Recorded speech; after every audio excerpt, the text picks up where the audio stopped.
ಎಲ್ಲರಿಗೂ ನಮಸ್ಕಾರ. ಜೈ ಜವಾನ್ ಜೈ ಕಿಸಾನ್ ಫಾರ್ಮರ್ಸಿಗೆ ಸ್ವಾಗತ ಸುಸ್ವಾಗತ.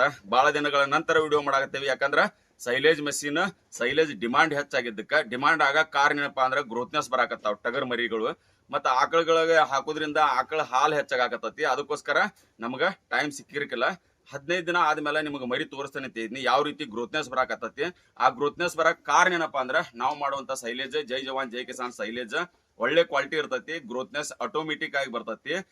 ನಿಮಗೆ ಮರಿ ತೋರಿಸ್ತೀನಿ, ಲಾಸ್ಟ್ ವರೆಗೂ ನೋಡಿ ಸಪೋರ್ಟ್ ಮಾಡ್ತಾ ಇರಿ. ಜೈ ಹಿಂದ್ ಜೈ ಕರ್ನಾಟಕ. ಮತ್ತೆ ನಮ್ಮ ಬಲರಾಮಂಕ್ರಿ ಇಲ್ಲೇ ನಿಂತಾನ. ಈಗ ಮೇನ್ ಏನಂದ್ರೆ ಬಲರಾಮ ಹಲ್ಲು ಒಗದಾನ. ಇನ್ನು ಎರಡಲ್ಲಿ ಆತಿದೆ, ಎರಡಲ್ಲಿ ಮರಿ ಆಗೈತಿ ಬಲರಾಮ್ ಮಾತ್ರ. ಇನ್ನು ಎರಡಲ್ಲಿ ಕಣಕ್ಕ ಹಾಕ್ಬೇಕು. ಅಷ್ಟೊತ್ತಿನ ಮಟ್ಟ ಮೇಸೋದಷ್ಟೇ. ಇನ್ನು ಹುಲಿ ಮೇಯ್ಸ್ದಂಗೆ ಮೇಯ್ಸ್ಬೇಕಿನ್ನ. ಇನ್ನು ನಮ್ಮ ಲಕ್ಕಿ ರೆಸ್ಟ್ ಮಾಡಾಕತ್ತೈತಿ. ಮರಿಗಳು ನೋಡ್ರಿ ಈಗ ಯಾವ ರೀತಿ ಕಲರ್ ಬಂದಾವು, ಯಾವ ರೀತಿ ಗ್ರೋತ್ನೆಸ್ ಬಂದಾವು ನಿಮಗೂ ಗೊತ್ತಾಗತ್ತೆ. ಬರೀ 15 ದಿನದ ರಿಸಲ್ಟ್ ಇದೆ. ನಿಮಗೆ 15 ದಿನ ಬಿಟ್ಟು ವಿಡಿಯೋ ಮಾಡ್ತಾನೆ ಅಂತ ಹೇಳಿದ್ನಿ. ಈ ರೀತಿ ಗ್ರೋತ್ನೆಸ್ ಬಂದಾವು, ಈ ರೀತಿ ಸೈನಿಂಗ್ ಬಂದಾವು. ಇದಕ್ಕೆಲ್ಲ ಕಾರಣ ಏನಪ್ಪ ಅಂದ್ರೆ ನಾವು ಹಾಕುವಂಥ ಫುಡ್ ಹೊಳ್ಳೆ, ನಾವು ಹಾಕುವಂಥ ಸೈಲೇಜ್ ಅದ ಮೇನ್ ಕಾರಣ. ಅಂದ್ರೆ ಒಳ್ಳೆ ಕ್ವಾಲಿಟಿ ನಾವು ಸೈಲೇಜ್ ತಯಾರು ಮಾಡ್ತೇವೆ. ಅದರೊಳಗೆ ಗೊಂಜಾಳ ಕಾಳು ಕಂಟಿನ್ಯೂ ಆಗಿ ಅದ್ರಾಗ ತಳದಾಗಿಂದ ಮ್ಯಾಲಿನ ಮಟ್ಟ ಗೊಂಜಾಳ ಕಾಳು ಕಾಣುವಂಗೆ ನಾವು ಸೈಲೇಜ್ ರೆಡಿ ಮಾಡ್ತೇವೆ. ಅದರಿಂದ ಚಲೋ ರಿಸಲ್ಟ್ ಇರ್ತೈತಿ. ಯಾವ ರೀತಿ ಸೇಫ್ ಬಂದೈತಿ ನಿಮಗೂ ಗೊತ್ತಾಕತಿ ನೋಡ್ರಿ. ಟಗರು ಸಾಕಾಣಿಕೆ ಹೊಸದಾಗಿ ಶುರು ಮಾಡೋರಿಗೆ ಇದೊಂದು ವಿಶೇಷ ಮಾತಂತ ಇಟ್ಕೋರಿ. ಒಮ್ಮಕ್ಲೆ ಮರಿ ಜಾಸ್ತಿ ಹಾಕಕ್ಕೆ ಹೋಗ್ಬೇಡ್ರಿ, ನಿಮ್ಗೆ ಪ್ರಾಬ್ಲಮ್ ಆಕತಿ. ಯಾವ ರೀತಿ ಗ್ರೋತ್ನೆಸ್ ಐತಿ ಮರಿ ನೀವೇ ನೋಡ್ರಿ. ಕಡಿಮೆ ಪ್ರಮಾಣದಾಗ ಮರಿ ಹಾಕ್ಬೇಕು. ನಿಮಗೆ ಎಕ್ಸ್ಪೀರಿಯನ್ಸ್ ಆದಮೇಲೆ ಮರಿ ಬೇಕಾದ್ರೆ ನೀವು ಜಾಸ್ತಿ ಮಾಡ್ಕೊರಿ, ಏನು ತೊಂದರೆ ಇಲ್ಲ. ಮೊದ್ಲೇಕ ಜಾಸ್ತಿ ಹಾಕಿ ಅದ್ರ ಬಗ್ಗೆ ನಾಲೆಜ್ ಇರೋದಿಲ್ಲ, ಏನಿರೋದಿಲ್ಲ. ಮುಂದೆ ಪ್ರಾಬ್ಲಮ್ ಮಾಡ್ಕೋಬೇಡ್ರಿ. ಯಾವ ರೀತಿ ಮರಿ ಬರಾಕತ್ತಾವ ನೋಡ್ರಿ. ಇಲ್ಲೇ ಈ ಸದ್ಯಕ್ಕೆ ಮಾರಿದ್ರು ನನಗೆ ರಿಸಲ್ಟ್ ಐತಿ. ನಾ ಆದ್ರೆ ಏನೈತಲ್ಲ ಇನ್ನೂ ಟೈಮ್ ಆಗಿಲ್ಲ. ಟೈಮ್ ಆತಂದ್ರೆ ಮಾರುನು. ಮರಿಗಳು ನೋಡ್ರಿ ಯಾವ ರೀತಿ ಗ್ರೋತ್ನೆಸ್ ಅದಾವ. ನಾ ಹಿಂದಿನ ವಿಡಿಯೋ ನೋಡ್ರಿ ನೀವು ಬೇಕಾರೆ. ಅವಾಗ ಹೆಂಗಿದ್ದು ಈ ವಿಡಿಯೋದಾಗ ಮಾಡಾಕತ್ತನಲ್ಲ, ಈಗ ಮರಿ ಯಾವ ರೀತಿ ಬಂದಾವ ನೀವೇ ಹೇಳ್ತೀರಿ. ಆಗ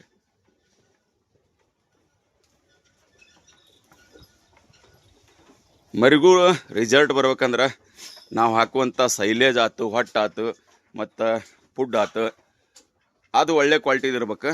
ಅದನ್ನು ಚಾಯ್ಸ್ ಮಾಡೋದು ನಿಮ್ಮ ಕಡೆ ಇರ್ತೈತಿ. ನೋಡ್ರಿ ಇಲ್ಲೇ ಮರಿಗಳು ಯಾವ ರೀತಿ ಕಲರ್ ಅದಾವು, ಯಾವ ರೀತಿ ಗ್ರೋತ್ನೆಸ್ ಅದಾವು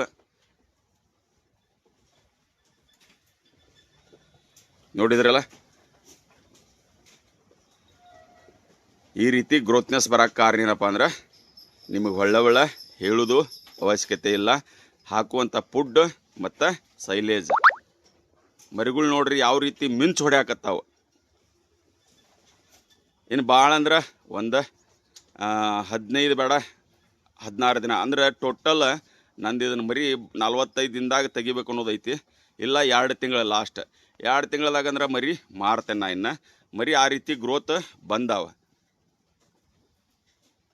ಹಾಗೆ ಅಂದ್ರೆ ಮರಿ ಸಾಕಾಣಿಕೆ ಮಾಡಾರ, ಒಳ್ಳೆ ಆಕಳ ಹಾಲು ಹೈನುಗಾರಿಕೆ ಮಾಡೋರಿಗೆ ಸೈಲೇಜ್ ಬೇಕಂದ್ರೆ ನಮ್ಮ ಸೈಲೇಜ್ ಜೈ ಜವಾನ್ ಜೈ ಕಿಸಾನ್ ಸೈಲೇಜ್ ತಯಾರಿರ್ತೈತಿ. ಬೇಕಂದ್ರೆ ಕಾಲ್ ಮಾಡಿರಿ, ಆರ್ಡ್ರ್ ಮಾಡಿರಿ, ತೊಗೊಂಡು ಹೋಗ್ರಿ.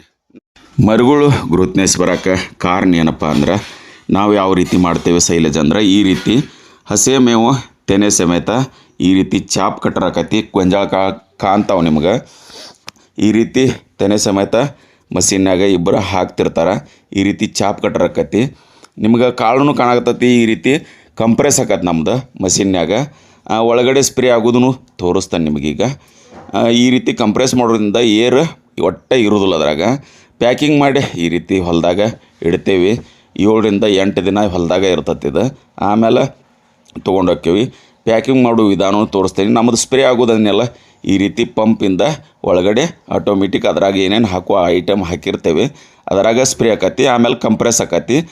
ನಮ್ಮ ಸೈಲೇಜ್ ಮಾತ್ರ ವರ್ಷಾನುಗಟ್ಲೆ ಇಟ್ಟರು ಕೆಡೋದಿಲ್ಲ. ಒಳಗಿನ ಲೇಯರ್ ಕಟ್ಟಿ ಆಮೇಲೆ ಈ ಥರ ಟೇಪಿಂಗ್ ಮಾಡ್ತಾರೆ. ಆಮೇಲೆ ಹೊರಗಡೆ ಪ್ಯಾಕ್ ಮಾಡ್ತಾರೆ. ಇನ್ನೊಂದು ಕೋಟ್ ಮಾತ್ರ ಪ್ಯಾಕಿಂಗ್ ಅಷ್ಟೇ ಇರ್ತೈತಿ. ಒಳಗಡೆ ಟೇಪಿಂಗು ಹೊಳ್ಳಿ ಪ್ಯಾಕಿಂಗು ಎರಡೂ ಇರ್ತೈತಿ. 1 ವರ್ಷದ ಮಟ್ಟ ನಮ್ಮ ಸೈಲೇಜ್ ಮಾತ್ರ ಕೆಡೋದಿಲ್ಲ. ಒಳ್ಳೆ ಗ್ರೋತ್ನೆಸ್ 100ಕ್ಕೆ 100 ಮರಿಗಳಿಗೆ ಮೇಯಿಸಿದ್ರೆ ಬರ್ತೈತಿ. ಆಕಳಿಗೆ ಮೇಯಿಸಿದ್ರೆ ಹಾಲು ಹೆಚ್ಚಾಕೈತಿ.